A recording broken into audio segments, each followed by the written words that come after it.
আমি যাব না। এমন সময় আব্বু আসলো। কি ব্যাপার, এত চিল্লাচিল্লি কিসের? দেখো না আব্বু, তোমার ছেলেকে আমার সাথে যাওয়ার জন্য বলছে, সে নাকি যাবে না। কিরে, সত্যি নাকি? আব্বু, আমার কথাটা শোনো। কোনো কথা শোনার দরকার নেই, তুই বিয়েতে যাবি এটাই ফাইনাল। কিছু বলতে গিয়েও পারলাম না। সোজা বাসা থেকে বের হয়ে কাজে চলে গেলাম। রাস্তায় আইমানের সাথে দেখা হলো। কিরে পারভেজ, দোস্ত কি অবস্থা? আছি, তোর কি খবর? সব ঠিকঠাক। কয়েকদিন পর তো রেজাল্ট দিবে। কোন দিবে জানিস? মনে হয় 5 তারিখ। তুই জানিস না? না, তোর কথাই শুনলাম। আগের মতো অনলাইনে থাকি না, তেমন কোনো নিউজ জানা নেই। আচ্ছা শোন, তোর জন্য একটা সুখবর আছে। কি? একটা কোম্পানিতে কয়েকদিন সুপারভাইজার নিয়োগ দিবে। স্নাতক কমপ্লিট করা লাগবে। তোর রেজাল্ট ভালো আসলে তুই আবেদন করিস। থ্যাঙ্কস দোস্ত। অবন্তী এসেছে? এসেছে। তুই নিয়ে আসছিস নাকি নিজেই থেকে এসেছে? ও নিজে থেকে এসেছে। আমি যখন ওর বাবার বাড়িতে গিয়েছিলাম ওরে আনতে, তখন আসিনি। গতকাল নিজে থেকে এসেছে। তুই এখন কি সিদ্ধান্ত নিলি, ডিভোর্স দিবি? জানি না, তবে আমার মনে হচ্ছে অবন্তী ঠিকই আমাকে মেনে নিবে, কিন্তু একটু সময় লাগবে। ভাইয়ার স্মৃতি থেকে আমি নিজেই এখনো বের হতে পারিনি, আর অবন্তী এত তাড়াতাড়ি বের হতে না পারাটাই স্বাভাবিক। তাহলে তো ভালোই। আচ্ছা দোস্ত, তুই থাক, আমার দেরি হয়ে যাচ্ছে। পরে বস আর আমি ঝাড়ি দিবে। আচ্ছা ঠিক আছে, যা। তারপর কাজে চলে গেলাম। রাতে আসার সময় বেতন নিয়ে আসলাম। বাসায় এসে ফ্রেশ হয়ে আব্বুর হাতে টাকাগুলো দিলাম। আব্বু অবন্তীকে ডেকে টাকাটা দিল। অবন্তী আব্বুকে বলল, আব্বু একটা কথা বলতাম। মা বলো। আপনি একটু পারভেজকে বলে দেন যাতে কালকে আমার সাথে একটু শপিং এ যায়, আমি কিছু গিফট কিনবো। যাবে, সমস্যা কি? এই পারবেশ, কালকে ওর সাথে বের হইস। বাবা আমার কাজ আছে, আমি পারবো না। পারবি না কেন? আজকেই বেতন দিয়েছে, আর কালকে যদি কাজে না যাই পরের দিন গেলে লাথি দিয়ে বের করে দিবে। তাহলে সন্ধ্যায় যাবি। তখন টিউশনি করানো লাগবে। আমি কিছু না বলে রুমে চলে গেলাম। পরের দিন কাজে গেলাম। সেখান থেকে এসে রেডি হয়ে অবন্তীকে নিয়ে বের হলাম। বিয়ের পর এই প্রথম অবন্তীকে নিয়ে বের হয়েছি। একটা রিক্সা নিয়ে যাচ্ছি। আমি একটু সরে বসে আছি। তোমার কি আমার পাশে বসতে অস্বস্তি লাগছে? না, কেন? তাহলে এদিক ওদিক চেপে বসছো কেন? আরো ক্লোজ ভাবে বসো। সমস্যা নেই, আমি ঠিক আছি। তারপর দুজনেই চুপ। নীরবতা ভেঙে অবন্তী বলল, পারভেজ, বলেন। তোমার কি মন খারাপ? না, কেন? গোমরা মুখ করে বসে আছো তাই। ও না, আমি ঠিক আছি। কথা বলতে বলতে শপিং মলের সামনে চলে আসলাম। অবন্তী অনেকগুলো গিফট দেখলো, তারপর একটা চয়েস করে ওটা কিনলো। এরপর একটা শাড়ির দোকানে গেল। আমাকে বলল শাড়ি পছন্দ করে দেওয়ার জন্য। দোকানের মধ্যে অনেক লোক, তাই কিছু না বলে নীল রঙের একটা শাড়ি পছন্দ করে দিলাম। ভাইয়ার সাথে যখন বিয়ে হয়েছিল তখন একদিন অবন্তী ওদের বাসায় যাওয়ার সময় একটা নীল শাড়ি পরেছিল। সেদিন অবন্তীকে অনেক সুন্দর দেখাচ্ছিল। সাথে ভাইয়া নীল পাঞ্জাবি পরেছিল। দুজনকে অনেক সুন্দর লাগছিল, তাই অবন্তীর জন্য নীল শাড়িটাই পছন্দ করে দিলাম। তারপর অবন্তী আমাকে বাইরে দাঁড়িয়ে রেখে কোথায় যেন গেছে। অনেকক্ষণ পর আসলো। কোথায় গিয়েছিলেন? ওয়াশরুমে। আর কিছু নিবেন নাকি রিক্সা ডাকবো? রিক্সা নেওয়ার দরকার নেই, হেঁটে হেঁটে যাব। পাগল নাকি? আপনি হাঁটবেন, তাও এই রাতের বেলায়? কেন, রাতের বেলায় হাঁটতে সমস্যা নাকি? সেটা না। এত কথা না বলে হাঁটো। তারপর দুজনে হাঁটতে লাগলাম। খুব দারুণ একটা অনুভূতি কাজ করলো। রাস্তায় আমার আর ওর কোনো কথা হয়নি। অনেকক্ষণ হাঁটার পর বাসায় গেলাম। আমি গিয়ে ফ্রেশ হয়ে আসলাম। তারপর আমি, আব্বু, আম্মু আর অবন্তী খেয়ে নিলাম। রুমে গিয়ে সোফায় বসে আছি। কিছুক্ষণ পর অবন্তী আসলো। এসে কিছুক্ষণ আনাগোনা করলো, তারপর বলল,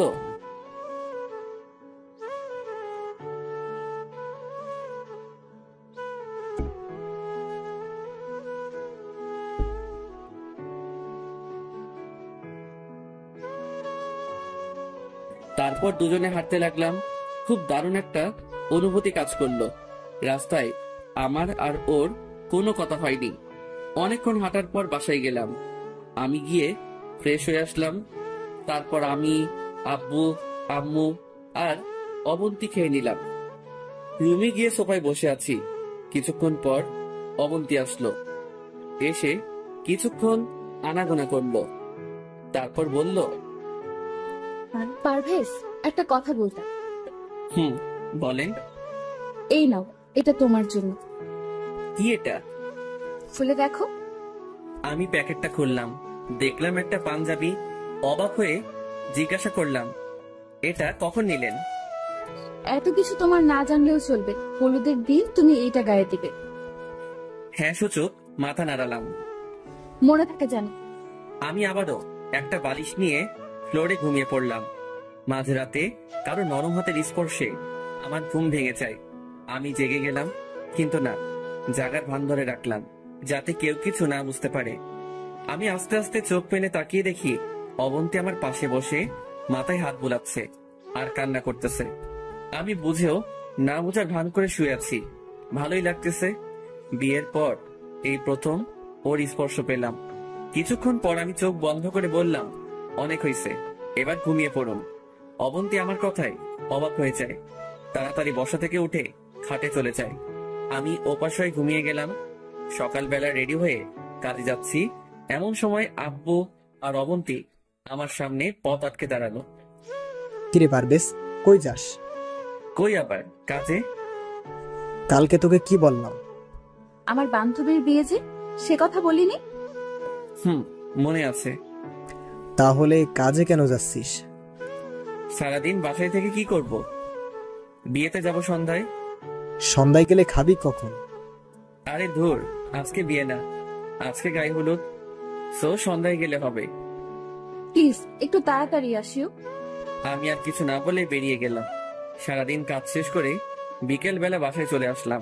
এসে দেখি অবন্তী আগে থেকে রেডি। আমিও ফ্রেশ হয়ে রেডি হলাম। অবন্তী একটা ব্যাগে কাপড় চোপড় নিয়ে নিল। তারপর আব্বু আম্মুকে বলে বেরিয়ে গেলাম। একটা সিএনজি নিলাম। অনেকক্ষণ পর বিয়ে বাড়িতে গিয়ে পৌঁছালাম। চারপাশ খুব সুন্দর করে সাজানো। বাড়িতে গেলাম। অবন্তীকে দেখেই ওর ফ্রেন্ড জড়িয়ে ধরলো। তারপর আমার সাথে পরিচয় করিয়ে দিল। তারপর একটা রুম দেখিয়ে দিয়ে বলল সেখানে যেতে। আমি ওখানেই গিয়ে বসলাম। রাতের বেলা একা একা ভালো লাগছে না। এদিক ওদিক হাঁটতেছি, এমন কিছু একটা সাথে ধাক্কা খেলাম। তাকিয়ে দেখি একটা মেয়ে আমার দিকে না তাকিয়ে বলতে লাগলো, ওই মিয়া, চোখে দেখেন না, দিলেন তো শাড়িটার 12টা বাজিয়ে। তারপর আমার দিকে তাকালো। আমি তো ওরে দেখিয়ে একটা টাস্কি খেলাম। এটা যে লিমা, আমার ক্লাসমেট। আমাকে দেখি বলতে লাগলো, আরে পারভেজ, তুই? কি রে তুই, কি অবস্থা তোর? আমি তো ভালোই আছি, তোর কি খবর? আছি আলহামদুলিল্লাহ। তো বিয়েতে আসলি নাকি? তুইও কি সেম? আমার মামাতো বোনের বিয়ে। মাহি তোর কি হয়? অবন্তীর বান্ধবী। অবন্তী কে? তোর ভাবি। কি, তুই বিয়ে করেছিস? হারামি, একটু বললিও না। সরি রে, হুট করে বিয়েটা হয়ে গেছে। হইছে। চল আমার কাজিন গুলোর সাথে তোর পরিচয় করিয়ে দেই। সবার সাথে তো পরিচিত হলাম। অবন্তী জামাই হিসেবে হইছস, আমার বন্ধু হিসেবে তো আর হোসনি। চল তো। আচ্ছা ঠিক আছে চল। তারপর লিমার সাথে গেলাম। সবার সাথে আবারও পরিচিত হলাম। তারপর আমি আর লিমা কলেজের কথাগুলো মনে করে খুব হাসাহাসি করতেছি। অন্যদিকে চোখ পড়তেই দেখি অবন্তী তাকিয়ে আছে আমাদের দিকে। আমি ওরে দেখে আরো জোরে হাসতে শুরু করলাম। অবন্তী হঠাৎ করেই এসে আমাকে হাত ধরে টেনে নিয়ে যায়। ওই, এখানে কি করো? দেখেন না কি করি, আড্ডা দিচ্ছি। আড্ডা দিচ্ছ মানে? ওই মেয়েটা কে? ও আমার বেস্ট ফ্রেন্ড। কি, তোমার মেয়ে বেস্ট ফ্রেন্ড আছে? কই, আগে তো কখনো শুনিনি। আপনাকে কেন সবকিছু বলবো? আমার পার্সোনাল ব্যাপার আমার কাছে থাকবে। আচ্ছা, খেয়ে যাও। আপনি খেয়ে নেন, আমি ওদের সাথে খাবো। একটু ভাব নিলাম। কাদের সাথে? আমার ফ্রেন্ড আর ওর কয়েকজন বান্ধবী। অবন্তী কিছু না বলে রাগ দেখিয়ে চলে গেল। আমি দাঁড়িয়ে দাঁড়িয়ে হাসতেছি। এমন সময় পেছন থেকে কেউ একজন টোকা দেয়। তাকিয়ে দেখি লিমা। কি রে, তোর বউ তো রেগে গেল। না, রাগিনি। পারভেজ ভাই, তুই আর আমার সাথে কথা বলিস না, পরে দেখবি তোরে চিবাইয়া খাইবো। শোন, তোকে একটু অভিনয় করতে হবে। কি অভিনয়? সব শিখিয়ে দিলাম। না ভাই, আমি পারবো না, তুই অন্য কাউকে বল। তোর বউ যে রাগী, পরে আমার মাথা ফাটাবে। প্লিজ না করিস না, তুই ছাড়া তো এত ক্লোজ কোনো ফ্রেন্ড নাই আমার। একটু পাম দিলাম। আচ্ছা, দেখি কি করা যায়। দেখি না, কাজটা তোকেই করতে হবে, আর তোর সাথে আরো কয়েকটা মেয়ে নিয়ে নে। আচ্ছা ঠিক আছে। এরপর আমরা আমাদের প্ল্যান অনুসারে কাজ করতে শুরু করলাম। লিমা আমার হাত ধরে মাহি রুমে আসলো। অবন্তীও সেখানে ছিল। আমাদের এই অবস্থায় দেখে অবন্তীর চোখ কপালে উঠে গেল। আমি আর লিমা কথা বলতেছি, লিমা তো হাসতে হাসতে বারবার আমার গায়ে পড়তেছে। এদিকে অবন্তী রেগে লাল হয়ে আছে। মনে মনে বললাম, জানো, তোমার মনে ভালোবাসা সৃষ্টি করতেছি। তারপর আমি, লিমা আর ওর কয়েকটা কাজিন মিলে আড্ডা দিচ্ছি আর হাসাহাসি করতেছি। এমন সময় দেখি অবন্তী দূর থেকে আমাকে ফলো করতেছে। রাতে খাওয়ার সময় আমি আর লিমা একসাথে বসেছি। অবন্তীর আমাদের টেবিলেই ছিল, আরো কয়েকজন মেয়ে ছিল। পারভেজ দোস্ত, তোর মনে আছে কলেজে থাকতে তুই আমাকে খাইয়ে দিতি, আমিও তোকে খাইয়ে দিতাম, মনে আছে? ওর কথা শুনে নিজেই আবুল হয়ে গেলাম। অভিনয় করতে বলেছি, কিন্তু এমন অভিনয় করবে আমি জীবনে কল্পনাও করিনি। মনে থাকবে না কেন? তুই কত আমার আঙ্গুলে কামড় দিছস, দিনগুলো কি এত সহজে বলতে পারি? মনে আছে আমার জন্মদিনে আমাকে খুব সুন্দর একটা গিফট দিয়েছিলি? তোর জন্মদিনের তারিখ কখন আমি ভুলি না। অবন্তী বারবার আমার দিকে তাকাচ্ছে, চোখের মধ্যে পানি টলমল করতেছে। আমাদের আরো কথাবার্তা দেখে সে টেবিল থেকে উঠে চলে গেল। তারপর সবাই খেয়ে উঠলাম।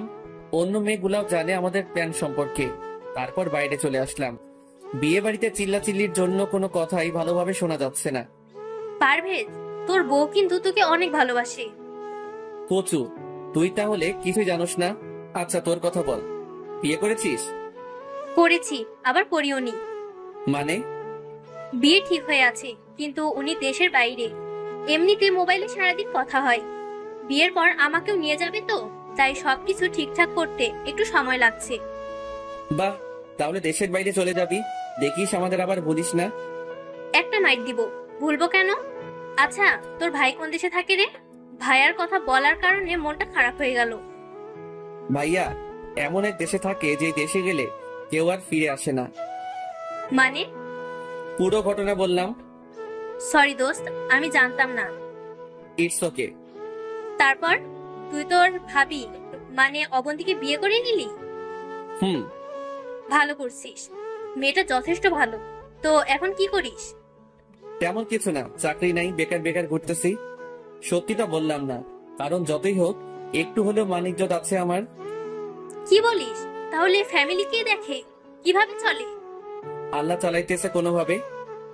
এই, আমাদের কোম্পানির জন্য কয়েকজন লোক দরকার, তুই চাকরি করবি? আমি বাবাকে বলে দিলে তোর কোনো ইন্টারভিউ নিবে না, সরাসরি চাকরি দিয়ে দিবে। কিন্তু কিন্তু কি? বেতনের কথা বলছিস তো? আচ্ছা, বেতনও বাড়িয়ে দিব, তুই তোর সার্টিফিকেট জমা দিয়ে দিস। থ্যাঙ্কস দোস্ত। আরে থ্যাঙ্কস এর কি আছে, চাকরি হয়ে গেলে ট্রিট দিবি। আচ্ছা ঠিক আছে, দিব। মনে মনে ভাবতেছি এই মেয়েটার সাথে কলেজে তেমন একটা কথা বলতাম না, জাস্ট হাই হ্যালো ছাড়া। আর আজকে সেই আমাকে চাকরি দিয়ে দিল। আসলে উপরওয়ালা কাকে কখন প্রয়োজনে এনে দেয় বলা যায় না। তারপর একটি মেয়ে এসে আমাদের যেতে বলল। হলুদের অনুষ্ঠান নাকি শুরু হয়ে গেছে। এই শোন। বলো। এবার তোর বউকে আসল ডোজ দিব। কি সেটা? তুই শুধু দেখ। তারপর সে আমার হাত ধরে স্টেজের সামনে যায়। অবন্তী আমাদের দেখে বড় বড় চোখ করে তাকিয়ে আছে। গায়ে হলুদ শুরু হলো, সবাই গায়ে হলুদ দিচ্ছে। সব শেষে আমি আর অবন্তী রয়ে গেলাম। তারপর দুজন একসাথে স্টেজে উঠলাম। মাহিকে হলুদ লাগিয়ে দিলাম। মাহি আমাকে মিষ্টি খাইয়ে দিল, আমিও দিলাম, অবন্তীও দিল। তারপর আমি একটা মিষ্টি অবন্তীর মুখের কাছে নিলাম। সে কিছুক্ষণ আমার দিকে তাকিয়ে রইল, তারপর মিষ্টিটার কিছু অংশ খেলো। তারপর সেও আমাকে একটা মিষ্টি খাইয়ে দিল। ভিতরে ভিতরে আমার মনটা নাচানাচি করতেছে। এমন সময় লিমা একটা অদ্ভুত কাজ করে বসলো। সে স্টেজে উঠে অনেকগুলো হলুদ নিয়ে আমার পুরো মুখে মেখে দিল। আমি অবন্তীকে দেখিয়ে লিমাকে হলুদ লাগিয়ে দিলাম। লিমার কাজিন গুলো এসে আমার মাথা থেকে শুরু করে হাত মুখ সব জায়গায় হলুদের পুরো অংশ ঢেলে দিল। অবন্তী আমাদের এই অবস্থা দেখে উঠে চলে গেল। তারপর বাইরে এসে আমি আবারও লিমার সাথে কথা বলতেছি, এমন সময় অবন্তী কোথা থেকে এসে আমার পাঞ্জাবির কলার চেপে ধরে টেনে রুমে নিয়ে যায়, ঠাস করে দরজাটা লাগিয়ে দেয়। তারপরে, কি ব্যাপার, এইভাবে ধরে নিয়ে আসলেন কেন? ওই মেয়ে দেখলে কথা বলতে মন চায়। তাতে আপনার সমস্যা কোথায়? আছে অনেক সমস্যা। তুমি অন্য মেয়ের দিকে তাকাতে পারবে না। কেন? সেটা না জানলেও চলবে। আমার যেহেতু কেউ নেই সেহেতু আমি অন্যদের সাথে অবশ্যই কথা বলবো। না, তুই কারোর সাথে কথা বলতে পারবি না। আর যেন ওই মেয়েটার সাথে না দেখি। সমস্যা কোথায়? বলছি না কথা না বলতে। যদি বলি? তাহলে আব্বুকে কল দিয়ে বলবো তুমি আমাকে ছেড়ে অন্য মেয়ের সাথে প্রেম করছো। কি? আপনি এই কথা বলতে পারবেন?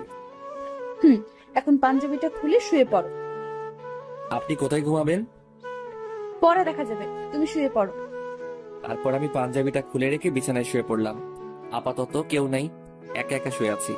শুয়ে শুয়ে ভাবতেছি অবন্তী এমন রাগ দেখালো কেন? সেও কি আমাকে ভালোবাসে নাকি? দূর, এটা হয় না। সে আমাকে এখনো দেবরের মতোই দেখে। বুঝতেছি না কেন যে অবন্তী আমাকে মেনে নিচ্ছে না। আল্লাহ ভালো জানে। ভাবতে ভাবতে কখন যে ঘুমিয়ে পড়েছি নিজেও জানি না। সকালে ঘুম থেকে উঠতে যাব এমন সময় বুকের উপর ভারী কিছু একটা অনুভব করলাম। তাকিয়ে দেখি অবন্তী আমার বুকের উপর ঘুমিয়ে আছে। এটা কি হলো? আমি তো নিজের চোখকে বিশ্বাস করাতে পারছি না। বাহ, এটা তো মেঘনা চাইতে বৃষ্টি পাওয়ার মতো। আমি উঠতে গিয়ে উঠিনি। এই প্রথম অবন্তী আমাকে স্পর্শ করলো, তাও এমন একটা মুহূর্ত। আমি কেন, পৃথিবীর কোনো পুরুষই এ অবস্থা থেকে উঠবে না। আমি ঘুমের ভান ধরে শুয়ে আছি। দেখি অবন্তী কি করে। কিছুক্ষণ থাকার পর অবন্তী উঠলো, উঠে শাড়ি ঠিক করে নিল। আমি যেন না বুঝতে পারি, সে আস্তে করে রুম থেকে চলে যায়। আমি মনে মনে হাসতেছি। বালিকা নিজের জামাইয়ের বুকে মাথা রেখে ঘুমাইছো, সেটা দেখলে সমস্যা কোথায়? যাক, একটু পর সে আবার রুমে আসলো। এসে, পারভেজ, আয় পারভেজ। আমি ঘুমের ভান ধরে বললাম, আয় ওঠো, অনেক দেরি হয়ে গেছে। আপনি চান আমি আরেকটু ঘুমাই? না, আর ঘুমাতে হবে না। ওঠো ওঠো, একটু পর বরপক্ষ এসে যাবে। আচ্ছা, উঠছি। এই একটা কথা বলেন তো, কি? আপনি কালকে রাতে কোথায় ছিলেন? মাহির সাথে। কেন? না, এমনি। কেউ একজন আমার পাশে শুয়েছিল, মনে হয় লিমা হবে। কি? আবার ওই মেয়েটার সাথে কথা বলছো? তাহলে কে হতে পারে? আপনি কাউকে দেখেছেন? এই নাও তোমার ব্রাশ, তাড়াতাড়ি ফ্রেশ হয়ে আসো। এই কথা বলে অবন্তী একরকম চোরের মতোই রুম থেকে চলে গেল। আমি বসে বসে হাসতেছি। ফ্রেশ হয়ে এসে নাস্তা করে নিলাম। তারপর কিছুক্ষণ হাঁটাহাঁটি করলাম। বাইরে গিয়ে লিমার সাথে দেখা হয়। কিরে, তুই বেঁচে আছিস? তোর কি মনে হয়? আমার তো মনে হয় তুই মারা গেছিস। তোর আত্মা ভূত হয়ে ঘুরতেছে। হঠাৎ করে এই কথা বললি কেন? কালকে রাতে তোর বউ যেভাবে তোরে ধরে নিয়ে গেছে সেটা দেখে মনে হয়েছে যে তুই আজকে শেষ। আরে না, তেমন কিছু না। তোকে তো মনে হয় ভালোবাসে। আরে না, অবন্তী নিজেও ঠিক মতো কথা বলে না, অন্য মেয়েদের সাথেও কথা বলতে দেয় না। একটা প্যারার মধ্যে আছি। বুঝছি। আচ্ছা, আর কয়েকটা ডোজ দিব তোর বউকে। আর দরকার নেই দোস্ত, যেগুলো দিছস সেগুলোতেই আমার 12টা বাজছে। আর দিলে কি করবে আল্লাহ জানে। সমস্যা নেই, হালকা করে একটা দিয়ে দিব। আচ্ছা দিস। একসময় অবন্তী কল দিল। আই পারভেজ, কই তুমি? আছি বাইরে। বাইরে কি? দরকারের সময় খুঁজে পাই না। কি বলুন? তাড়াতাড়ি রুমে আসো। কেন? ধুর, তুমি এত কথা বলো কেন? আসতে বলছি, আসো। আচ্ছা, আসতেছি। কলটা কেটে দিলাম। কিরে, কে কল দিল? তোর ভাবি রুমে যেতে বলছে। মনে হয় আমাকে তোর সাথে দেখেছে। যা, তোর খবর আছে। তুই দাঁড়া, আমি একটু আসছি। যা, বেঁচে থাকলে দেখা হবে। ওপারে ভালো থাকিস বন্ধু। হা হা হা। ফাজিল, থাক, আমি আসছি। তারপর রুমে গেলাম। অবন্তী দেখে আমার চোখ কপালে উঠে গেল। শাড়ি একটাকে উল্টাপাল্টা করে পড়ে আছে। কি ব্যাপার, আপনার এই অবস্থা কেন? এই তুমি আসছো? কি হয়েছে? ধুর, একা একা শাড়ি পরা যায় নাকি? দরজাটা লাগিয়ে এদিকে আসো। দরজা কেন লাগাবো? তো কি দরজা খুলে শাড়ি পরবো? যাও লাগিয়ে আসো। আমি গিয়ে দরজা লাগিয়ে আসলাম। এই শাড়ির আঁচলটা একটু ধরো তো। আমি তো অবাক হয়ে গেলাম, এটা কি বলে? ওই আবুলের মতো দাঁড়িয়ে আছো কেন? না মানে স্বপ্ন নাকি বাস্তব সেটাই তো বুঝতেছি না। সামান্য শাড়িটা ধরতে বলেছি, এতেই এই অবস্থা। অন্য কিছু বললে কি হতো? অন্য কিছু কি? ওই এত কথা বলো কেন? যেটা করতে বলেছি সেটা করো। আমি গিয়ে হাঁটু গেড়ে বসে শাড়ির কচিগুলো ধরলাম। আপনি শাড়ি পরতে পারেন না? পারি, তবে পুরোপুরি ভাবে পারি। তাহলে কাল কিভাবে পড়েছেন? বাসা থেকে আসার সময় আম্মু পরিয়ে দিয়েছে। ও আচ্ছা। যাও তুমি গিয়ে গোসল করে রেডি হয়ে নাও, একটু পর অনুষ্ঠান শুরু হবে। আচ্ছা ঠিক আছে। তারপর গোসল করে রেডি হয়ে নিলাম। অবন্তী নিজের হাতেই আমার শার্টের বোতাম লাগিয়ে দিল। একটা জামাই জামাই ভাব আসলো শরীরে। আমি রেডি হয়ে বাইরে গেলাম। মাহির বাবা ডেকে নিয়ে গেল ওনার সাথে একটু দেখাশোনা করার জন্য। আমি ওনার সাথে গেলাম। বরপক্ষ চলে আসলো। খাওয়া দাওয়ার পর্ব শুরু হলো। কাজের মাঝখানে আমি নিজেও খেয়ে নিলাম। কিছুক্ষণ পর মাহিকে মানে পাত্রীকে আনা হলো। মাহির সাথে অবন্তী সহ আরো কতগুলো মেয়ে ছিল। অবন্তীকে দেখে আবারও ক্রাশ খেলাম। কালো একটা শাড়িতে একটু অন্যরকম লাগছে। আমি এক দৃষ্টিতে তাকিয়ে আছি।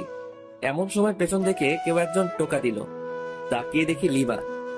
কি রে, নিজের বউকে কেউ এভাবে দেখে? আরে না, আমি বিয়ে দেখতেছিলাম। বুঝি বুঝি, ডাল মে কুছ কালা হ্যায়। আচ্ছা বাদ দে, তুই খেয়েছিস? তুই?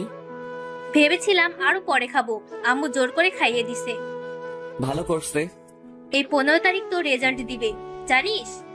কিসের রেজাল্ট? আরে আমাদের অনার্স পরীক্ষার। ও আচ্ছা, তোর নাম্বারটা দে তো, তোদের অফিসে যাওয়ার আগে কল দিব। ওকে, এই নে। দোস্ত, তোরে ধন্যবাদ দিয়ে ছোট করব না। হইছে, চল তোর বউকে একটু রাগিয়ে দিই। কেমনে? গেলেই দেখবি। তারপর লিমা আমার একটা হাত ধরে স্টেজে নিয়ে যায়। তারপর বর আর কনে এর মাঝে বসিয়ে ফটো তোলা শুরু করলো। অবন্তীকে বলল আমাদের ছবি তুলে দিতে।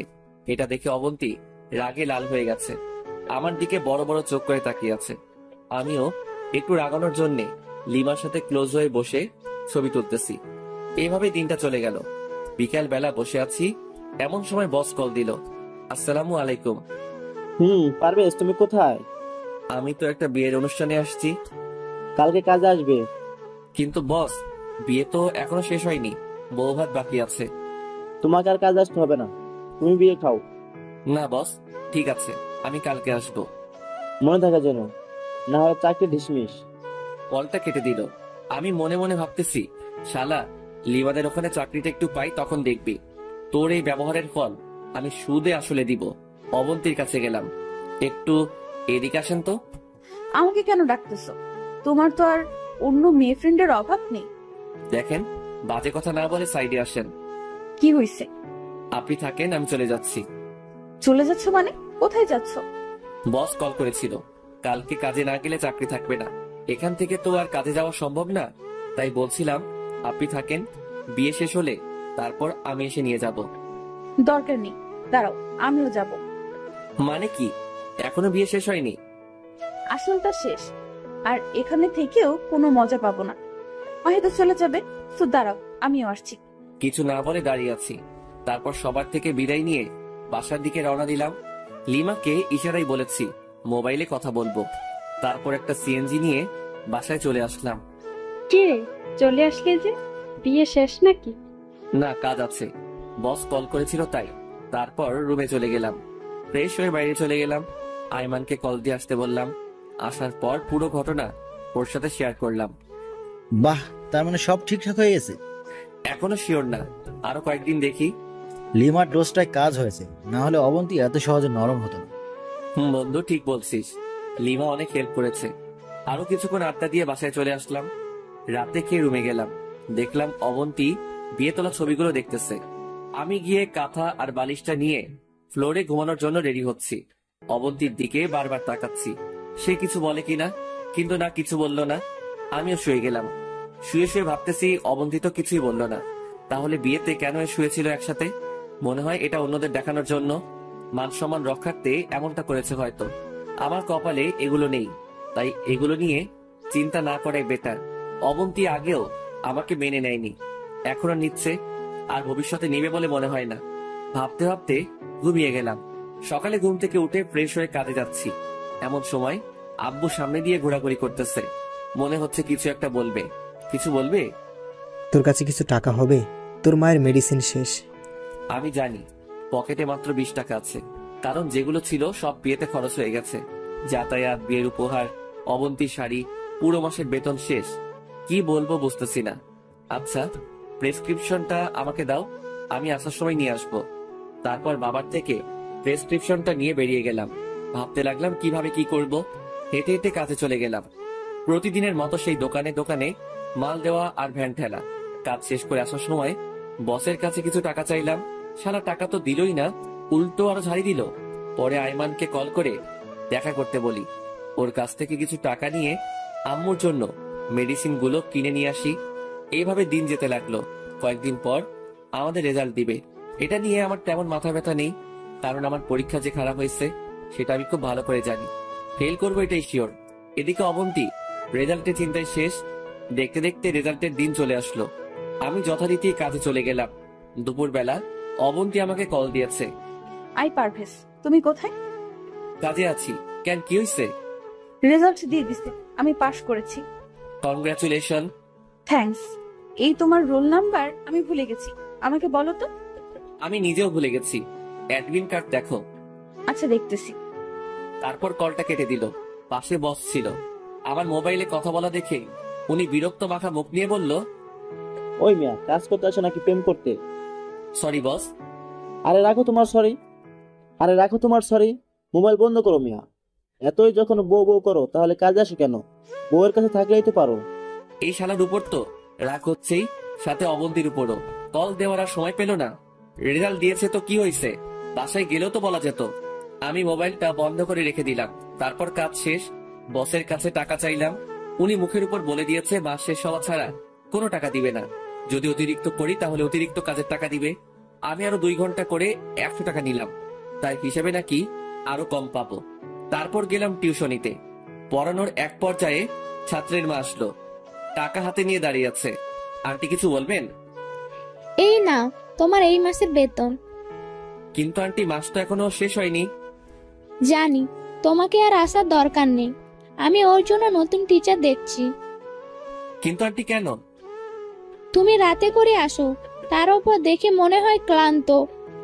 তোমার পড়াশোনা নাকি ওর কাছে ভালো লাগে না। আর কি? আর তুমি নাকি ভ্যান।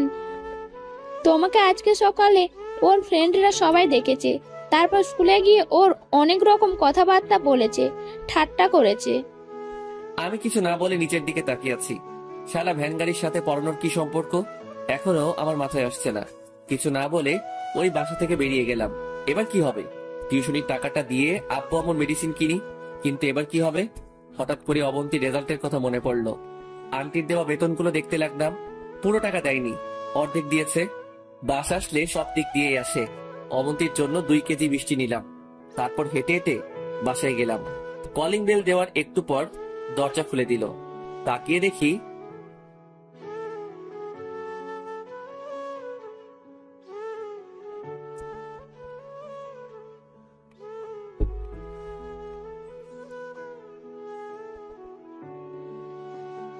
আমি কিছু না বলে নিচের দিকে তাকিয়ে আছি। শালা ভ্যান গাড়ির সাথে পড়ানোর কি সম্পর্ক এখনো আমার মাথায় আসছে না। কিছু না বলে ওই বাসা থেকে বেরিয়ে গেলাম। এবার কি হবে? টিউশনির টাকাটা দিয়ে আব্বু আমার মেডিসিন কিনি, কিন্তু এবার কি হবে? হঠাৎ করে অবন্তীর রেজাল্টের কথা মনে পড়লো। আন্টির দেওয়া বেতনগুলো দেখতে লাগলাম। পুরো টাকা দেয়নি, অর্ধেক দিয়েছে। বাস আসলে সব দিক দিয়ে আসে। অবন্তীর জন্য 2 কেজি মিষ্টি নিলাম। তারপর হেঁটে হেঁটে বাসায় গেলাম। কলিং বেল দেওয়ার একটু পর দরজা খুলে দিল। অবন্তী আমাকে দেখেই জড়িয়ে ধরে কান্না শুরু করে দিল। আমি তো পুরো টাসকি খেয়ে গেলাম। কিছু বলার ভাষায় খুঁজে পাচ্ছি না। একটু পর আম্মু রুম থেকে বের হয়ে দেখে অবন্তী আমাকে জড়িয়ে ধরে আছে। আম্মু হাসতে হাসতে আমার রুমে চলে যায়।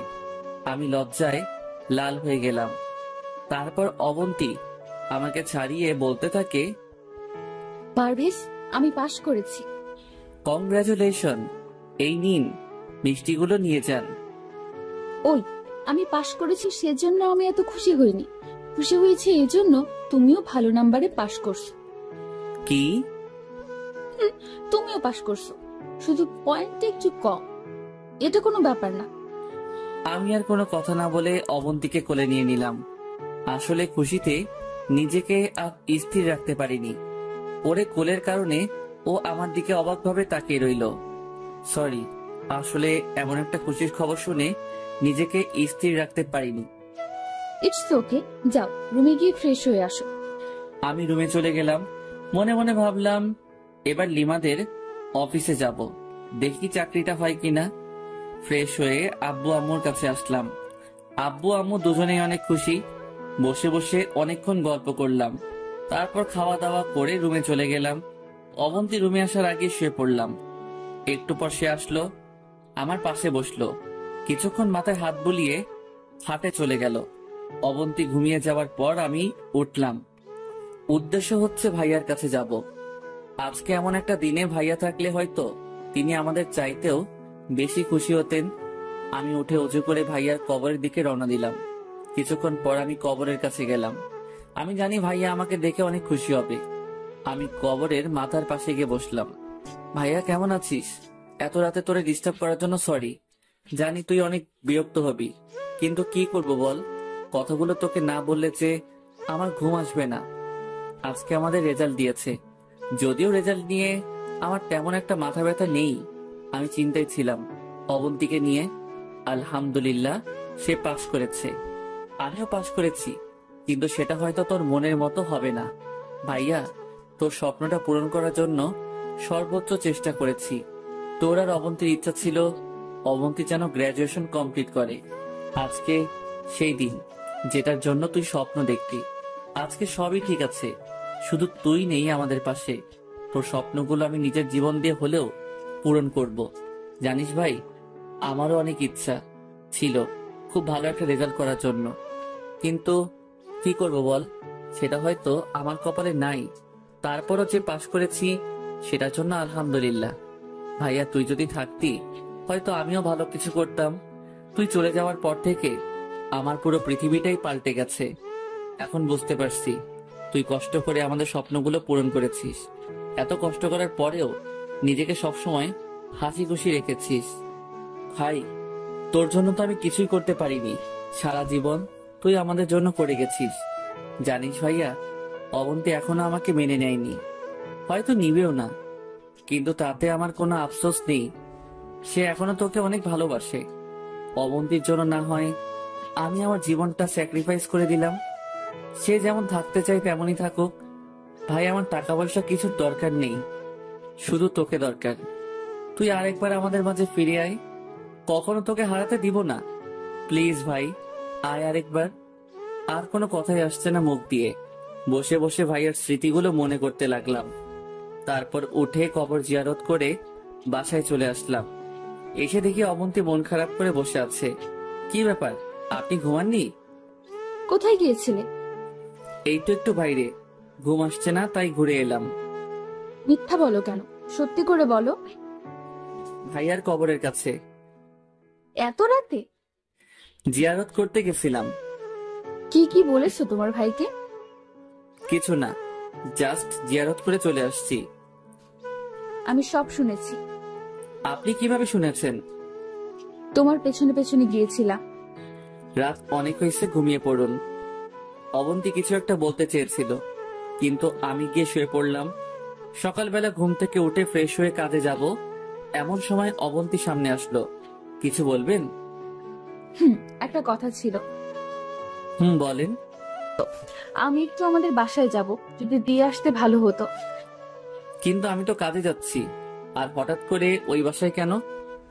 রেজাল্ট দিয়েছে, আম্মু আব্বু শুনে অনেক খুশি হয়েছে, আর এমনিতেই অনেক দিন যায়নি। সকালে আম্মু কল দিয়ে তোমাকে নিয়ে যেতে বলেছে। আম্মু আব্বুকে বলেছেন? কি বলেছে? যাওয়ার জন্য বলেছে। যদি তুমিও যাও তাহলে ভালো হতো। না, আমি যেতে পারবো না। কেন? গেলে সমস্যা কোথায়? কাজ আছে। কালকে এমনিতেই অগ্রিম টাকা নিয়ে নিয়েছি, এখন কাজ না করলে বের করে দিবে। পরে দেখা যাবে চাকরিটাও যাবে। তাহলে আমাকে বাসায় নামিয়ে দিয়ে তারপর যেও। প্লিজ না করো না, একা একা ভয় করে। আচ্ছা ঠিক আছে, রেডি হয়ে নেন। ওয়েট, যাবো আর আসবো। আমি বাইরে দাঁড়িয়ে রইলাম। অবন্তী দেরি হয়ে আব্বু আম্মুকে সালাম করে বেরিয়ে গেল। একটা রিক্সা নিয়ে ওদের বাসার দিকে রওনা দিলাম। কালকে যে মিষ্টিগুলো আমি কিনে নিয়ে আনলাম সেগুলো আম্মু ওর সাথে দিয়ে দিয়েছে, যাতে আর ওখানে যাওয়ার সময় কিছু কেনা না লাগে। কিছুক্ষণ পর অবন্তীদের বাসায় চলে আসলাম। ওর ব্যাগপত্র নামিয়ে দিয়ে চলে আসতে যাব, এমন সময় অবন্তী ডাক দিল। পারভেজ, বলেন। কিছু খেয়ে যাও। এখন না, এমনিতেই দেরি হয়ে যাচ্ছে। আসি, আল্লাহ হাফেজ। পারভেজ, আবার কি? রাতে আসতে পারবে? রাতে এসে কি করব? আম্মু তোমাকে আসতে বলেছে, রাতে এসে দেখা করে নিও। রাতে থেকে পরের দিন এখান থেকে কাজে যেও। চেষ্টা করব। এই কথা বলে আবার রওনা দিলাম। মনে মনে ভাবলাম, আজকে হঠাৎ করে অবন্তী এত ভালোবাসা দেখাচ্ছে, কারণ কি? মনে হয় কাল রাতে সবকিছু শুনে ফেলেছে। দূর, এত কিছু ভেবে লাভ নেই, ও আমাকে মেনে নিবে না। ভালো পাশ করার কারণে হয়তো কৃতজ্ঞতা দেখাচ্ছে। অবন্তীকে ওদের বাসায় রেখে আমি কাজে চলে গেলাম। সারাদিন কাজ করলাম। এর মাঝে অবন্তী বেশ কয়েকবার কল দিয়েছে, খেয়েছি কিনা, ভালো আছি কিনা, ওদের বাসায় কখন যাব, আরো অনেক কিছু বলেছে। রাতে আমি আমাদের বাসায় চলে গেলাম। কি রে, তুই এখানে কেন? মানে কি? অবন্তী তোকে কিছু বলেনি? বলেছে, ওদের বাসায় যাওয়ার জন্য বলেছে। তো যাসনি কেন? আরে আজব তো, ও বললে কি যেতে হবে? অবশ্যই। অবন্তী অনেকবার কল দিয়েছিল, তুই আসলে যেন ওদের বাসায় যেতে বলি। আমি যাব না এখন, অন্যদিন যাব। যাবি না মানে? এখনই যা। কিন্তু বাবা। কোনো কিন্তু নয়, রেডি হয়ে আবন্তীর কাছে যা। কি আর করা, রেডি হয়ে ওদের বাসার দিকে রওনা দিলাম। প্রায় 30 মিনিট পর ওদের বাসার সামনে গেলাম। কলিং বেল দেওয়ার সাথে সাথেই দরজা খুলে দিল। কি ব্যাপার, এটা কি হলো? মাত্র কয়েক সেকেন্ডের মধ্যেই দরজা খুলে গেল। মনে হয় দরজার কাছে কেউ ছিল। তাকিয়ে দেখে অবন্তী আমাকে দেখে একটা হাসি দিয়ে বলল, এত দেরি হলো যে? রাস্তায় জ্যাম ছিল। যাও, সোফা রুমে যাও, আম্মু আব্বু ওখানে আছে। আমি ওই রুমে গেলাম, ওনাদের সালাম করলাম, অনেকক্ষণ বসে বসে গল্প করলাম। তারপর একসাথে খেয়ে আমি অবন্তীর রুমে চলে গেলাম। রুমে গিয়ে খাটে শুয়ে রইলাম। এমন সময় অবন্তী আসলো। আমি যেই উঠে যাব তখনই, আই, কই যাও? আপনি ঘুমাবেন না? ঘুমাবো তো, কিন্তু তুমি খাট থেকে নামো কেন? না নামলে আপনি কোথায় ঘুমাবেন? সেটা তোমার জানতে হবে না, তুমি ঘুমাও। কিন্তু ওই, ঘুমাতে বলছি না, ঘুমাও। আমি কিছু না বলে ঘুমিয়ে গেলাম। অবন্তী রুম থেকে চলে গেল। মনে হয় অন্য রুমে থাকবে। যাক, ভালোই হয়েছে, আমি অন্তত খাটে ঘুমাতে পারবো। এই ফ্লোরে থাকতে থাকতে পিঠে ব্যথা হয়ে গেছে। আর শ্বশুর বাড়ি এসে যদি নিচে থাকি আর সেটা যদি কেউ দেখে, তাহলে আমার মান ইজ্জত সব শেষ। শুয়ে শুয়ে ভাবছি, অবন্তী কি আসলে আমাকে মেনে নিবে না? আমারও তো ইচ্ছা করে বউয়ের সাথে থাকতে, ওর সাথে ভালো একটা সম্পর্ক রাখতে, মনের গহীনে যত কথা লুকিয়ে আছে সবগুলো শেয়ার করতে। কিন্তু এমন কপাল নিয়ে দুনিয়াতে আসছি যে কপালে সুখ নামের কোনো কিছু লেখা নেই। ভাবতে ভাবতে ঘুমিয়ে গেলাম। রাতের বেলা মনে হলো কিছু একটা আমার মুখের উপর চাপ দিয়ে আছে। আস্তে আস্তে চোখ খুললাম, তাকিয়ে দেখি অবন্তী আমার পাশে শুয়ে আছে। আর একটা হাত আমার মুখের উপরে অন্য একটা হাত দিয়ে আমাকে জড়িয়ে ধরে ঘুমিয়ে আছে। আমি কিছুক্ষণ অবাক হয়ে তাকিয়ে রইলাম। স্বপ্ন দেখতেছি না তো? না, স্বপ্ন না, আসলেই সত্যি। কিছুক্ষণ অবন্তীর মায়া মাখা মুখের দিকে তাকিয়ে রইলাম। দেখে মনে হচ্ছে ছোট্ট একটা বাচ্চা আমার বুকে শুয়ে আছে। তারপর আমিও ঘুমিয়ে গেলাম। সকালে ওর ডাকে ঘুম ভাঙলো। কি ব্যাপার মহারাজ, আর কত ঘুমাবে? কাজে যাবেন না? ও সরি, আপনি আমাকে আরো একটু আগে ডেকে দিতেন। সমস্যা নেই, এখনো সময় বেশি হয়নি। আমি নাস্তা রেডি করতেছি, তুমি ফ্রেশ হয়ে ডাইনিং রুমে আসো। আচ্ছা ঠিক আছে, আপনি যান, আমি আসছি। অবন্তী চলে গেল। আমি গিয়ে ফ্রেশ হয়ে রেডি হয়ে ডাইনিং রুমে গেলাম। এতগুলো নাস্তা দেখে একটু টাসকে খেলাম। আসলে অনেকদিন হয়েছে এত নাস্তা একসাথে খেয়েছি যে প্রতিদিন সকাল সকাল ঘুম থেকে উঠেই বাইরে গিয়ে কলা পাউরুটি খেয়ে নিতাম। যাই হোক, সবাই মিলে নাস্তা করে নিলাম। নাস্তা করে ওর আব্বু আম্মুর থেকে বিদায় নিয়ে আমি ওদের বাসা থেকে বেরিয়ে গেলাম। উদ্দেশ্য কাজে যাব। গেটের বাইরে আসতেই অবন্তী ডাকলো, পারভেজ, কিছু বলবেন? কাজে না গেলে হয় না? আজকে বাজার করতে হবে। কাজে না গেলে কি দিয়ে বাজার করব? এখানে আবার আসবে? জানি না, তবে মনে হয় না। প্লিজ আসিও। চেষ্টা করব। তারপর বিদায় নিয়ে বেরিয়ে গেলাম। সোজা কলেজে চলে গেলাম। কাজ করতেছি এমন সময় লিমার কথা মনে পড়লো। সে তো বলেছে রেজাল্টের পর ওর বাবার অফিসে যেতে। রেজাল্ট তো দিল, দেখি কিছু একটা হয় কিনা। সেখানে চাকরিটা হয়ে গেলে অন্তত আর ভ্যান গাড়ি নিয়ে হেঁটে হেঁটে মাল বিক্রি করা লাগবে না। লিমাকে কল দিলাম। কয়েকবার রিং পড়লো কিন্তু ধরলো না। আবার দিলাম, এবার ধরলো। হ্যালো লিমা, কেমন আছিস? পারভেজ নাকি রে? ভুলে গেলি নাকি? আরে হারামি, তোরে কেন ভুলবো? বল কি অবস্থা? এই তো মোটামুটি। তোর কি অবস্থা? রেজাল্ট কি? বলিস না ভাই, যেটা আশা করেছিলাম সেটা হয়নি। তোর কি? কোনো মতে পাস করছি। আচ্ছা, একটা কথা ছিল। বল। তুই যে বলেছিলি তোদের অফিসে লোক লাগবে, সেই ব্যাপারে তুই কি তোর বাবার সাথে কথা বলেছিস? কথা বলা লাগবে না, তুই তোর সব কাগজপত্র নিয়ে চলে আসিস। আমি থাকবো। ঠিকানা তোরে মেসেজ করে দিব। থ্যাঙ্কস দোস্ত। থ্যাঙ্কস দিয়ে কাজ হবে না, ট্রিট দিবি। আচ্ছা ঠিক আছে, দিব। কাল কয়টায় আসবো? 10টায় আসিস। আচ্ছা ঠিক আছে। কলটা কেটে দিলাম। মনের মধ্যে একটু শান্তি আসলো। বিকাল পর্যন্ত কাজ করে বাজার করে বাসায় গেলাম। অবন্তী কয়েকবার কল দিয়েছিল ওদের বাসায় যাওয়ার জন্য, আমি না করে দিছি। খেয়ে দিয়ে ঘুমিয়ে গেলাম। সকালে ঘুম থেকে দেরিতে উঠলাম, কারণ কাজে যাব না। 9টার সময় রেডি হয়ে আব্বু আম্মুকে সালাম করে নিলাম। কে রে, তোর আবার কি হয়েছে? কেন সালাম করতে পারি না? আরে পারবি না কেন? হঠাৎ করে করতেছিস তো, তাই জিজ্ঞাসা করলাম। কিছু কি হয়েছে? সেটা বিকাল বেলা বলবো। এখন বল। সারপ্রাইজ। এ কথা বলে বাসা থেকে রওনা দিলাম। লিমার দেওয়া ঠিকানা মতো চলে গেলাম। সেখানে গিয়ে দেখি লিমা বসে আছে। কিরে, আসছিস? হুম। আয়, বাবার সাথে তোর পরিচয় করিয়ে দিই। আর বাবাকে তোর ব্যাপারে সব বলেছি। থ্যাঙ্কস দোস্ত। যা ভিতরে যা, সবকিছু দিয়ে আয়। আমি ভিতরে গেলাম। সবার সাথে পরিচিত হয়ে কাগজপত্র সব জমা দিলাম। এরপর বাইরে এসে লিমার সাথে বসলাম। একটু পর ম্যানেজার এসে আমাকে আর লিমাকে ডেকে নিয়ে যায়।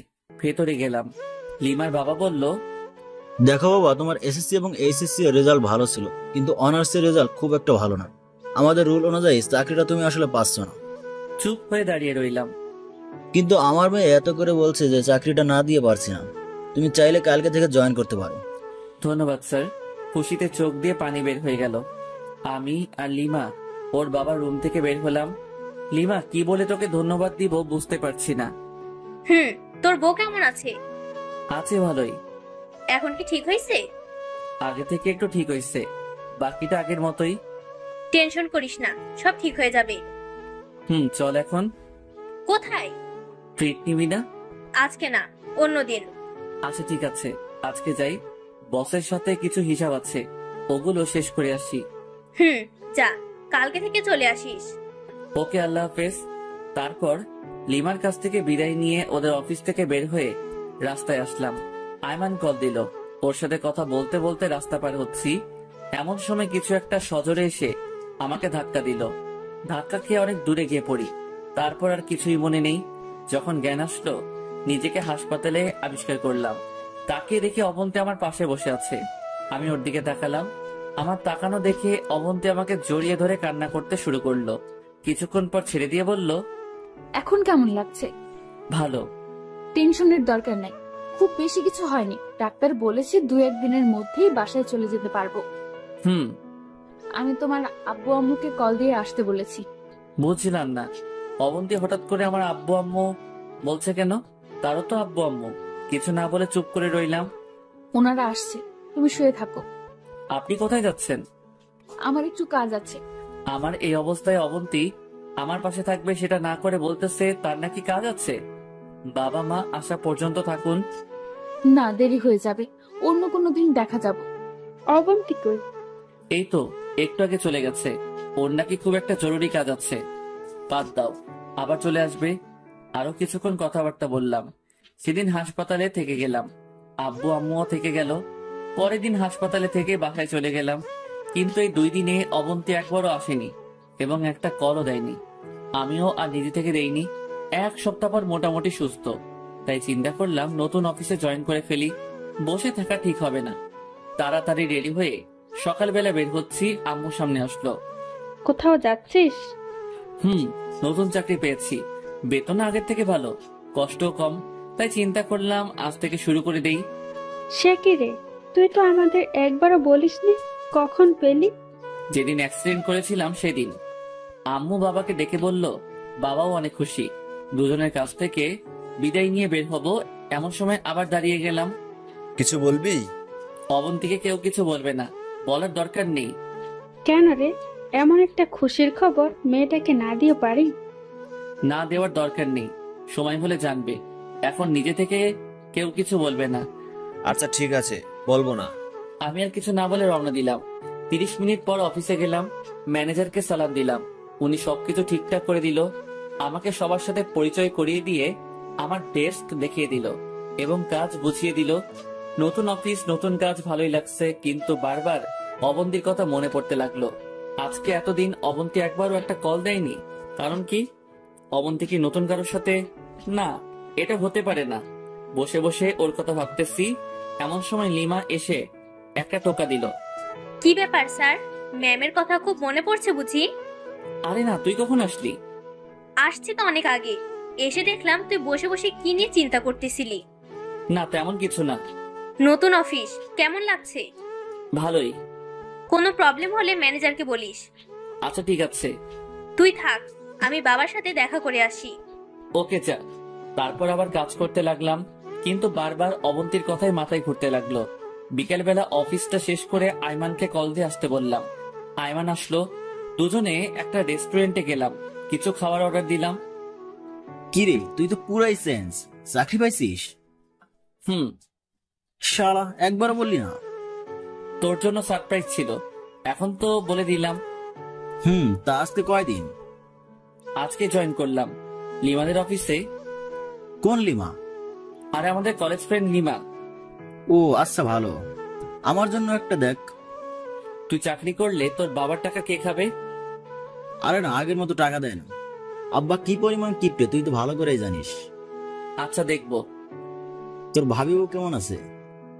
ভাবি বউ মানে? আগে ছিল ভাবি, এখন হয়েছে বউ, দুইটা মিলে ভাবি বউ। তুই কোনোদিন ঠিক হবি না। তো কি অবস্থা ওনার? এবার তো অনেক খুশি থাকবে, তাই না? ওরে কিছু জানাইনি। কেন? সবকিছু বললাম।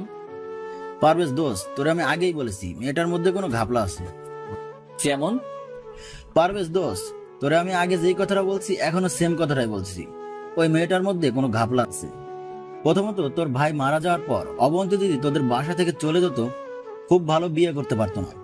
ওর ভাগ্য যে তুই ওকে আবার বিয়ে করেছিস।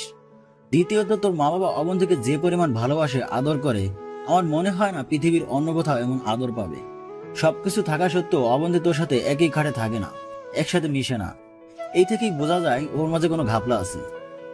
কিন্তু আমি তো ওরে কোনো অভাব দেখাইনি, ওর সবগুলো স্বপ্নই পূরণ করেছি। আমার মনে হয় ওর কোনো পুরনো বয়ফ্রেন্ড আছে। আরে না, এটা হয় না। এটাই হবে, গরিবের কথা বাসি হলেও মিষ্টি হয়। কি করব বল, আম্মু আব্বুর দিকে তাকিয়ে ওরে কিছু বলতেও পারছি না। ও এখন কোথায়? ওর বাবার বাসায়। আমার অ্যাক্সিডেন্টের আগে গেছে, এখন আসেনি। একবারও আসেনি? না, কল করে জিজ্ঞেসও করেনি আমি বেঁচে আছি নাকি মরে গেছি। তাইলে শিওর থাক ওর অন্য কোথাও রিলেশন চলতেছে। দোস্ত, ওরে ফলো করতে পারবি? ওকে করলাম, সমস্যা কোথায়? কিন্তু এটা শিওর যে অবন্তী তোর কাছে থাকবে না। আগে হোক আর পরে হোক, ওরে ডিভোর্স দিতে হবে। তুই না দিলেও সে তোকে দিবে। আচ্ছা, তুই শুধু ফলো কর।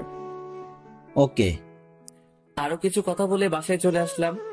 এসে ফ্রেশ হলাম, আম্মু রুমে আসলো। কিছু বলবে?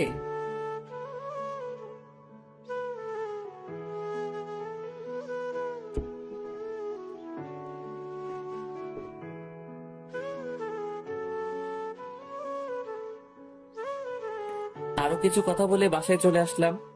এসে ফ্রেশ হলাম। আম্মু রুমে আসলো। কিছু বলবে? বলো। আব্বু কোথায়? বাইরে গেছে। ও, কি বলবা বলো। মেয়েটা অনেকদিন বাসায় নেই, বাসাটা কেমন খালি খালি লাগ। যা না বাপ, ওরে নিয়ে আয়। কাকে? অবন্তীকে। ওর অনেক মিস করছি। তোর আব্বু বলেছিল বিকাল বেলা যাবে, কিন্তু আমি দেইনি। আমি বলেছি তুই গিয়ে নিয়ে আসবি। ও নিজে থেকে আসবে, আমি নিয়ে আসতে পারবো না। এটা কেমন কথা? একা একটা মেয়ে কি করে আসবে? আরে আজব, এত রাতে ওরে কেমনে নিয়ে আসবো? সকাল হোক, আমি গাড়ি পাঠিয়ে দিব, ও চলে আসবে। না, তুই এখন যা, পরে নিয়ে আয়। মানে কি এখন নিয়ে আসবো? মানে এই রাতের বেলা? তোরে কি বলেছি আজকে রাতে নিয়ে আসতে হবে? আমি বলেছি তুই এখন যাবি, রাতটা ওখানে থাকবি, কালকে সকালে পরে নিয়ে আসিস। পারবো না। ঠিক আছে, আমি যাচ্ছি। পাগল হইছো? এত রাতে ওদের বাসায় যাবা মানে? যাবই তো। তুই যেহেতু যাবি না, আমি নিজেই গিয়ে আমার মেয়েকে নিয়ে আসব। আচ্ছা ঠিক আছে, যাচ্ছি। কি আর করার, ইচ্ছা না থাকা সত্ত্বেও রেডি হয়ে অবন্তীদের বাসার দিকে রওনা দিলাম। 40 মিনিট পর ওই বাসায় গেলাম। ঘড়ির দিকে তাকিয়ে দেখি 9টা বাজে। কলিং বেল দিলাম। কিছুক্ষণ পর অবন্তীর মা এসে দরজা খুলে দেয়। আমি সালাম দিলাম, ভিতরে গেলাম। উনি বলল অবন্তী রুমে আছে। আমি অবন্তীর রুমে গেলাম। গিয়ে দেখি অবন্তী কার সাথে হেসে হেসে মোবাইলে কথা বলতেছে। আমাকে দেখে একরকম চোরের মতো হয়ে গেল। তুমি এখানে? কোনো প্রবলেম? প্রবলেম নেই, কিন্তু আসতে তো পারমিশন লাগে। সরি। কেন আসছো? অবাক হয়ে ওর দিকে তাকিয়ে রইলাম। আম্মু আব্বু আপনাকে অনেক মিস করতেছে। এখানে আসলেন যে তো অনেকদিন হয়েছে, এবার বাসায় চলেন। দেখো, আমারও তো ইচ্ছা আছে। এখন বলেন। দেখো, আমারও তো ইচ্ছা আছে। আমি চাই নিজের পায়ে দাঁড়াতে। মানে? আমি মাস্টার্স করব, তারপর ভালো একটা জব করব। আপনাকে আগেও বলেছি, এখনো বলছি, আপনি চাকরি করেন। তোমার চাওয়া না চাওয়ায় আমার কিচ্ছু যায় আসে না। আপনি এগুলো কি বলতেছেন? তুমি আমার জন্য অনেক করছো। তোমার ফ্যামিলিতে থাকা মানে তোমার করুণায় থাকা, কিন্তু আমি কারো করুণা নিয়ে থাকতে চাই না। করুণা করছি মানে? স্বামী হিসেবে এগুলো আমার দায়িত্ব। কিন্তু আমি তোমাকে কখনো স্বামী হিসেবে মানতে পারবো না। আপনি এতদিন পর এগুলো কি বলতেছেন? আমারও তো একটা ভবিষ্যৎ আছে। আপনি কি বলতে চাইছেন ক্লিয়ার করে বলেন। দেখো পারভেজ, আমি তোমার সাথে এইভাবে থাকতে পারবো না। যাই না মানে? মানে তোমার এই টানাটানির সংসারে আমি থাকতে পারবো না। যে টাকা বেতন পাও তা দিয়ে কিছুই হবে না। টাকায় কি সব? টাকাটাই সব। কয়টা ইচ্ছা পূরণ করেছো আমার? কয় টাকা হাত খরচ দাও আমাকে? কয়বার শপিং এ নিয়ে গেছো আমাকে? বিয়ের পর থেকেই তো এইভাবে রাখছো। লজ্জা করে না নিজেকে আবার স্বামী বলে দাবি করতে? আমি এত কিছু বুঝি না। আমি সর্বোচ্চ চেষ্টা করেছি, আর কি করব। তার মানে আপনি যাবেন না, এই তো? আমি আর কোনো কথাই বললাম না। অবন্তীদের বাসা থেকে বেরিয়ে গেলাম। কাউকে কিছু বললাম না।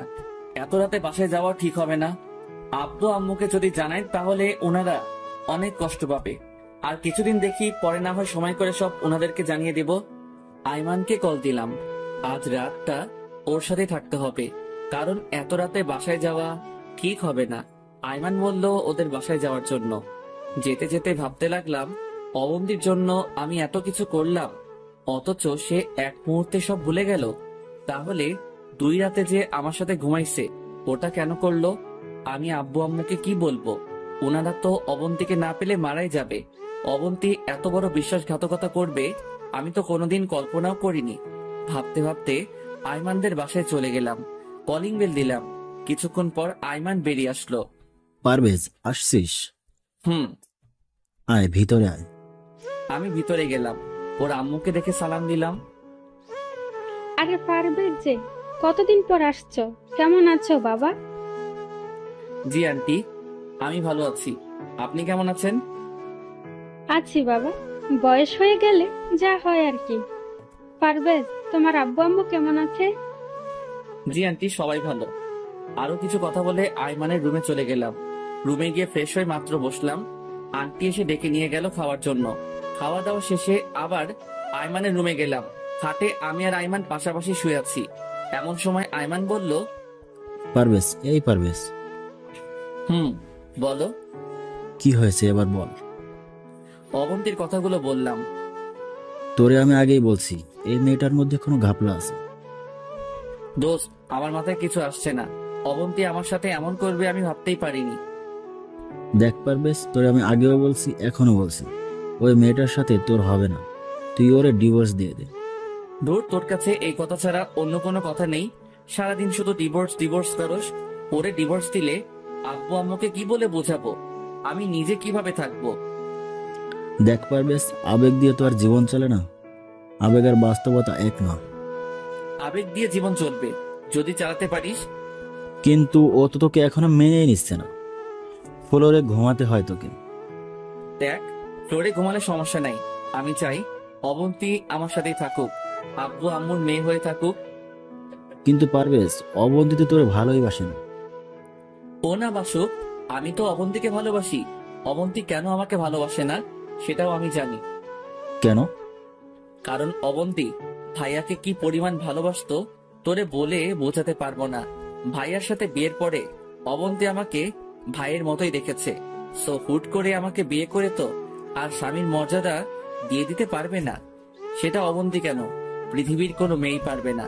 ভাইয়া মারা যাওয়ার পর থেকে অবন্তী ঠিক মতো খেত না, ঘুমাতো না, শরীরের প্রতি কোনো কেয়ার ছিল না। কারণ অবন্তীর মনটা পাথর হয়ে গেছে। যেদিন ওই পাথরে ফুল ফুটবে সেদিন অবন্তী পারভেজকে মেনে নিবে। আমিও সেদিনের অপেক্ষায় বসে আছি। আমি কোনো দিনও অবন্তীকে কোনো ব্যাপারে জোর করিনি, আর এখনো করব না। কিন্তু অবন্তি তো আজকে বলে দিছে তোকে মেনে নিবে না। সেটাই তো বুঝতেছি না, হঠাৎ করে অবন্তীর কি হলো? হাসপাতালে গিয়েও আমাকে জড়িয়ে ধরে কান্না করেছিল, তারপর কিছু একটা চিন্তা করে ছেড়ে দিয়েছে। আচ্ছা দোস্ত, কিছু মনে না করলে একটা কথা বলতাম। বলো, মনে করার কি আছে? অবন্তীর কি কারোর সাথে রিলেশন আছে বা ছিল? আমার জানা মতে নাই, কারণ অবন্তীর আম্মু বলেছিল অবন্তীর নাকি কোনো ছেলে ফ্রেন্ডও নাই। সেই জায়গায় বয়ফ্রেন্ড আসার তো প্রশ্নই আসে না। তো তুই এখন কি করবি? তোর আব্বু আম্মুকে বলে দিবি ওর ব্যাপারে? এখন না, আরো কিছুদিন দেখি। এখন বলে দিলে ওনারা অনেক কষ্ট পাবে। পারভেজ, আমার মাথা করতেছে। তুই তোর আব্বু আম্মুকেও বলবি না, নিজেও কিছু করবি না, তাহলে কি করবি?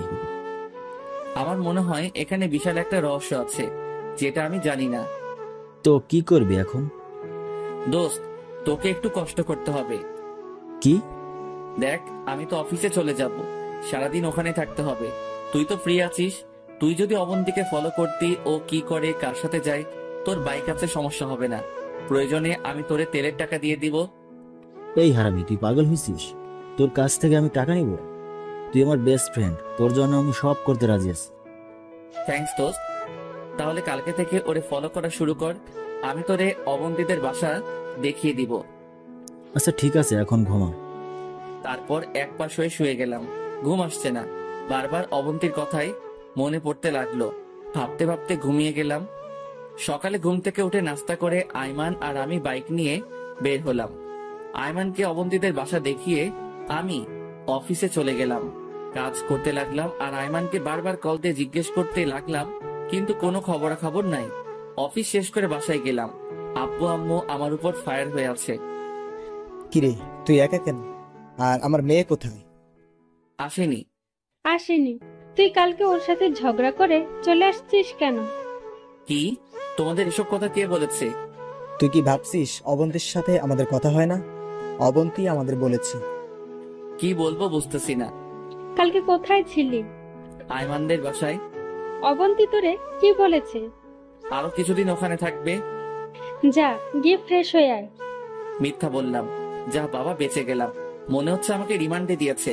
শালা অবন্তী আব্বু আম্মুকে কি বুঝিয়েছে কে জানে। আমার সাথে একরকম করলো আর আব্বু আম্মুর সাথে অন্যরকম। বুঝলাম না। যাই হোক, খেয়ে দিয়ে ঘুমিয়ে গেলাম। পরের দিন ঘুম থেকে উঠে রেডি হয়ে অফিসে চলে গেলাম। এভাবে 2 দিন গেল। অবন্তীর সাথে আমার কোনো যোগাযোগ হয়নি। সেও আমাকে কোনো কল বা মেসেজ দেয়নি। একদিন অফিসে কাজ করতেছি, 10:30 বাজে। এমন সময় আয়মান কল দিল। হ্যালো পারভেজ। বল। তুই কই? অফিসে? তুই কোথায়? আমি তো অবন্তীদের বাসার সামনে। কোনো খবর পাইছিস? এইমাত্র একটা গাড়ি অবন্তীর বাসার সামনে আসলো, আর অবন্তী সেটাতে উঠে চলে যাচ্ছে। গাড়িতে কে দেখছিস? না, দেখা যাচ্ছে না। আচ্ছা দোস্ত, তুই গাড়িটা ফলো কর, কি হয় আমাকে জানা। আচ্ছা ঠিক আছে। কলটা কেটে দিল। আমি একটু টেনশনে পড়ে গেলাম। অবন্তী কার সাথে ঘুরতেছে? 11:20 আইমান আবার কল দিল। পারভেজ, বল। ঘটনা তো কিছুই বুঝলাম না। কেন, কি হয়েছে? তোর অবন্তী তো লিমার সাথে। কোন লিমা? আরে বেটা, আমাদের বেস্ট ফ্রেন্ড, তোর বসের মেয়ে। অবন্তী তো লিমার কথা শুনতে পারে না। জানি তোর বিশ্বাস হবে না, আমি ছবি পাঠাচ্ছি, তুই দেখ। আমার কাছে নর্মাল মোবাইল। আচ্ছা, বিকালবেলা দেখা করিস। ঠিক আছে। আজকে অবন্তী লিমার সাথে কি করে? আমি কেমনে বলবো, তুই লিমারে জিজ্ঞেস করিস। আচ্ছা, তুই আরেকটু ফলো কর। ওকে।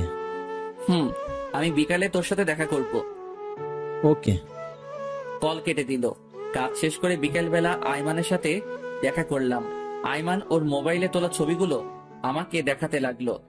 আসলেই তো এটা যে লিমা। কিন্তু অবন্তী লিমার নামও শুনতে পারে না। আমাকে কয়েকবার হুমকি দিয়েছে যাতে লিমার সাথে দেখা না করি, কিন্তু এখন দেখছি সে নিজেই লিমার সাথে হাত ধরাধরি করে হাঁটছে। কাহিনী তো একটা আছে যেটা আমি জানি না, কিন্তু আমাকে এভাবে বসে থাকলে চলবে না। এই কাহিনীটা কি সেটা বের করতে হবে। এইবার বেশ, কি ভাবতেছিস? দুজন একসাথে কি করে সেটা। লিমাকে জিজ্ঞেস কর, তাহলে কাহিনী বুঝে যাবে। কিন্তু লিমা কি আমাকে বলবে? বলবে না কেন, অবশ্যই বলবে। না রে, লিমার পেট থেকে সহজে কথা বের হয় না। ওরে ইমোশনাল করে বের করতে হবে। কিন্তু কিভাবে? কিছু একটা চিন্তা কর। দেখি। আচ্ছা, এখন কল দিব? তুই পাগল হয়েছিস? এখন দিলে ভুলেও বলবো না। তোর সাথে যখন দেখা হবে তখন সিস্টেম করে জিজ্ঞেস করে নিবি। আচ্ছা ঠিক আছে। আরো কিছুক্ষণ আড্ডা দিয়ে বাসায় চলে গেলাম। খাওয়া দাওয়া করে বসে বসে ভাবতে লাগলাম আসলে অবন্তী কি করতে চাচ্ছে। 2 দিন পর আমি অফিসে কাজ করতেছি,